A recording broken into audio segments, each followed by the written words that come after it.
So I want to tell you a little bit about chilling your wort. When we get ready to, this will have hoses and things attached to it. I thought it'd be easier to do it up front than behind. So I've already attached my drain hoses to the chiller, and I filled it with star sand. I think you can see that moving in there.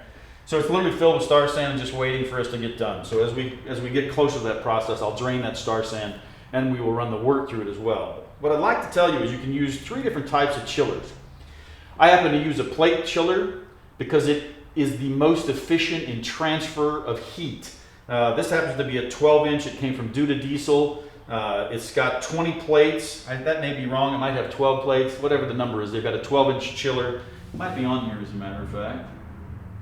It's a 256-417-4437.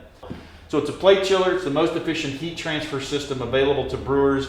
Some guys like to do immersion chillers because they don't have to worry about these clogging. The issue with clogging is if you have material in your wort, it will clog a plate chiller. Because we're using a brew bag, we're going to filter all that particulate out of the wort. So we can use a plate chiller without any fear of it getting clogged in any way.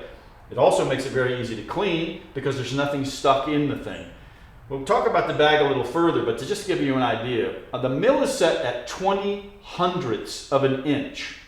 The bag has a straining capability or filtering capability of 83/1000ths of an inch. That's what makes this whole thing work. So you can use a plate chiller without any fear of clogging because you're using a true filter to filter out all the particulates, including the hops, and you'll see us use it later on like that would get into the plate chiller. So it's a huge advantage. It's the most efficient. If your groundwater temperature is 70 degrees or below for that matter, you can adjust the flow in and out of the wort and the water so that you can control the temperature of the wort when you get ready to process it and throw your yeast in. So do a little research on those if you like, to a little further degree, and you're going to find that a plate chiller is the most efficient for heat transfer, and it is the simplest to use, and you'll see that when we get ready to actually drain the wort. It's just a couple of connections and whammo, out it comes. So bear that in mind when you're thinking about using a bag. You don't have any fear of getting particulates into the plate chiller because there are none.